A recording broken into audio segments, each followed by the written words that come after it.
What's the reason? Listen, the most important lesson you learn from your 30s, even though we're still all in our 30s, what's the most important lesson you learned from your 30s? And I'm gonna go to Mario, the voice of reason. Hey, thank you. I'm happy to be acknowledged. I didn't say that. uh, I think it's a two-part question for me. I think it'll be the sacrifice is real, and it doesn't get told in the story enough of success. When people tell the story of success, they don't tell the part they sacrifice, and they always tell the wins and the losses, but the actual sacrifice they did and delayed gratification. The delayed gratification don't mean that you're not gonna attain it. It just means that it's gonna take some time. You're gonna have to sacrifice some things you want in the present moment, and to get to build those blocks to get to whatever it is um, in the later part of your life. I think I learned a lot about just not putting a timetable on success in my life. And that's what the delayed gratification means. Like right now, I was trying my best to live in the moment and make every moment the best and keep progressing in that moment. But then I think that as I learned that, a 5-year plan, a 10-year plan, and a 20-year plan are actual self-esteem builders in your life. Because sometimes you can have astronomical goals in your life, and it might take so long to get there. And you get 2 years into it, and you can get defeated because you still see that you got so much further to go. But I learned that if you check off the list on the little goals that you accomplish along the way, and you keep sacrificing, eventually you'll get to one of those big goals. And then it'll keep going and keep going. So I learned to pace myself, to sit there and tell myself that, what I'm saying, you're going to make it, and you're going to make it, but just chill for a little minute. Sacrifice is necessary, and everybody goes through it, no matter if they tell you or not. And a lot of people who are successful have sacrificed. So those are the things that I learned in my 30s as I get ready to enter my 40s here soon. I seen somebody ask who's in their 30s as he needs to adjust his glasses. Sure. Go ahead, Tony. Oh, well, you know what? My lesson that I learned from my 30s, I'm just going to talk, futuristic. Let me say the best advice I ever got was probably, the advice that I constantly got was probably the worst advice that I got. When people used to tell me, whatever you do, bro, don't change. No, that is horrible advice, because guess what? I need to change, and if I don't evolve, then what am I doing? What am I doing? So I think that is stuff that we always repeat stuff, and we repeat stuff, and we don't really take into consideration what we're saying. That's like the saying, you can't have your cake and eat it too. Then I find out that's not even a real saying. The real saying is you can't have your cake and eat it too, which I still dispute that. You can't have cake and eat it too. See, I can have cake and eat it. I can have cake and eat it. So listen, we changing the world tonight. Or you can eat it cake. Ooh, boy, you on the main line. Whoa. Hey, when you start preaching, I gotta say amen. So listen, I just learned that a lot of stuff that we were told we shouldn't value it too much. Explore.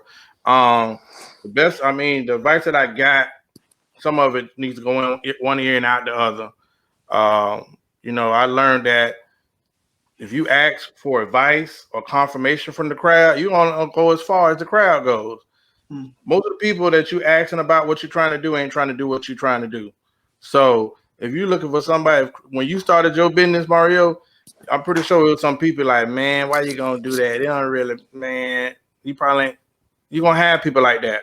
So I learned that. Relationships are 100-100. This is my personal thing. I think the 50-50 thing is misleading once you get to another level. And I want to say, thanks to Mario, and I see Chris is turned into Jet Magazine tonight. But no, I just felt like look, put a little cocoa butter on and light the incense. That's all I wanted to do. Just it's latest day.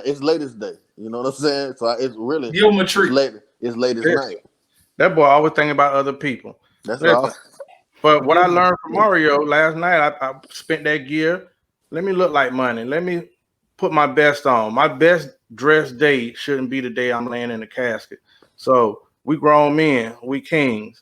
Those are the lessons that I learned from my 30s. And I just want to say to us, without going on, just get better. That's what we've done. I thank God for the show. I thank God for you guys. Some of the stuff that we've made aware, stuff we've found out on this show has helped me. You know what I mean? So I thank God for you guys. I thank God for the show. And those are the lessons I learned. Coach Taggart. My brother. Hey, I'm kudos to you though. Shout out to my brother. My brother was fresh as last night. You hear me? He was. Hey, I was talking about. Hey, I had to tell that young man you're on fire like a match in a cigarette last night. I definitely was impressed with that outfit. I want you to keep it up. I don't know who you've been talking to. Oh, Mario, stand as if.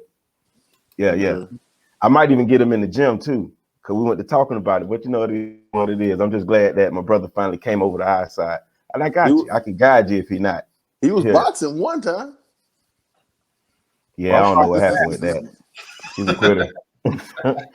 But if it's two lessons that stick out to me in my 30s, I'm gonna say the number one is this slogan here. You see Nike? Just do it. Just do it. Just do it and check it off. What I mean by just do it, anything that you think you can do, you really can do it. And it really doesn't matter. That was the second lesson that I learned. Nothing does. As long as it matters to you and you're passionate about it in your heart and you're serious about it, that's all that matters. That goes for anything, whether it be career, whether it be relationship, whatever it is your heart desires, you can attain. With the Nike thing, plot your way out. The check, symbolic, check it off as you get it done. That way you can keep a running total and a tally of where you are. So that's your guide map of sorts. On your road to victory, destiny, your purpose, whatever you want to call it. But just Nike the situation. Don't let nobody ever tell you that you can't when you know inside your being, your everything that you can. Follow that. Those are the lessons that I got from my 30. You missed one, Zay. What is that, my guy? The third lesson, don't eat a corn dog on a nude beach. Oh, shit, I don't want none of that. I don't want none of that. Chris. That's terrible advice. Who gave you that? All right.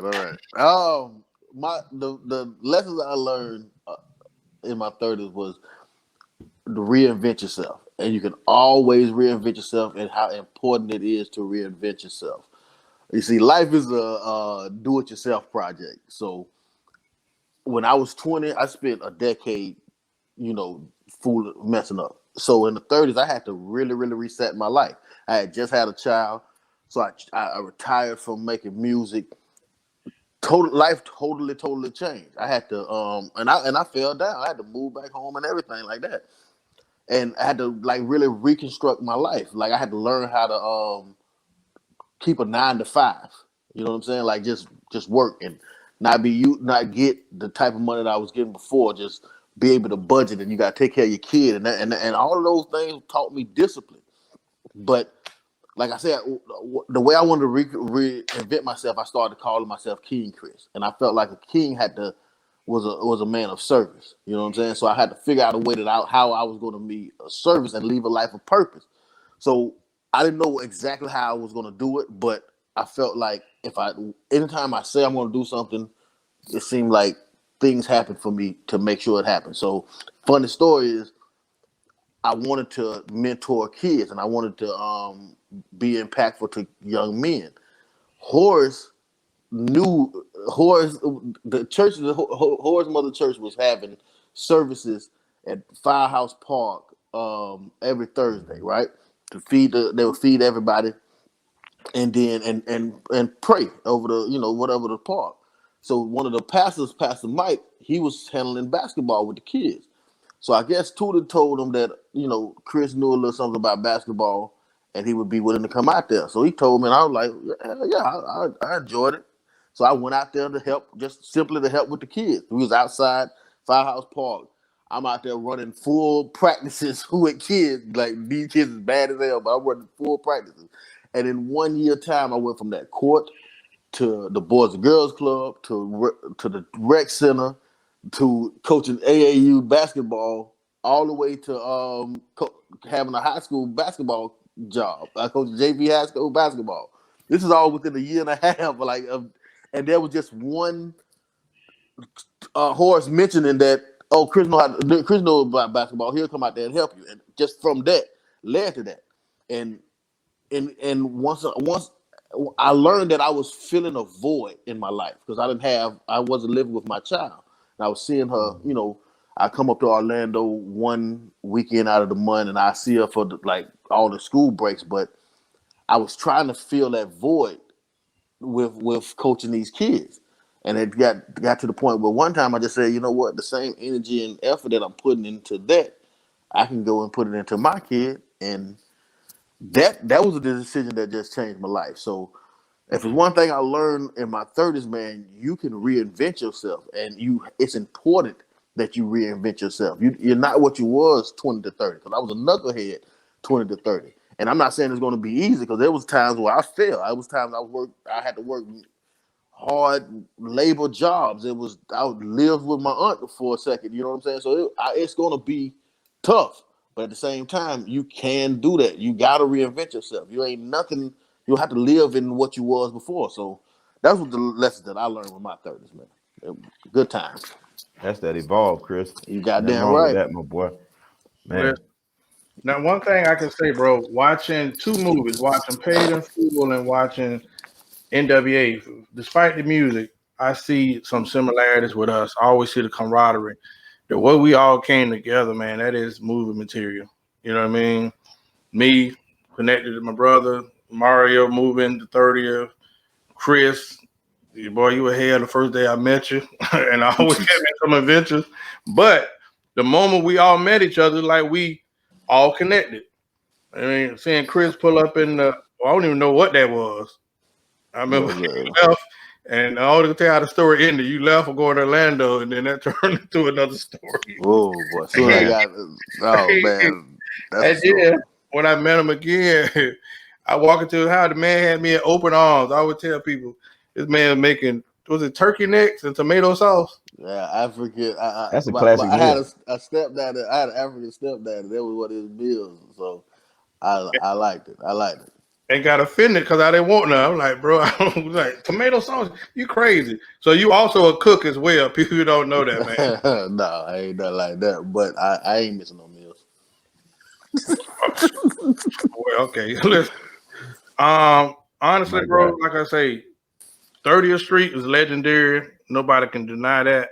We did some things on 30th Street, but I got a question. This